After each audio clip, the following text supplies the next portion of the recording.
এই কোরআনের প্রথম সূরার নাম ফাতিহা, দ্বিতীয় সূরার নাম হলো আল বাকারা।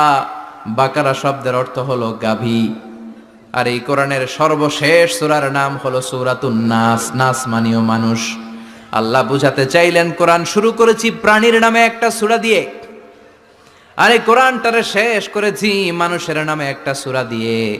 তার মানে এই কোরআনটা যদি ভালোভাবে হৃদয়ঙ্গম করতে পারো, তোমাদের মধ্যে পশুত্বের যে প্রবৃত্তি আছে, পশুত্ব দূর হয়ে তুমি মানুষের মতো মানুষ হয়ে যাবা। কোরআন পড়লে আপনার মধ্যে পশুত্ব থাকবে না, আপনি মানুষ হবেন, মানুষের মতো মানুষ। কিসের মতো? এই পৃথিবীতে মানুষ হওয়া সবচেয়ে কঠিন, মানুষের বড় অভাব। অনেকে বলবেন কি বললেন হুজুর, পৃথিবীতে প্রায় 600 কোটি মানুষ আর আপনি কোন মানুষের অভাব? আসলে 600 কোটি যা দেখা যায় এগুলো মানুষ না, এগুলো জনসংখ্যা। এজন্য বলা হয় বাড়ছে জনসংখ্যা, কমছে মানুষ।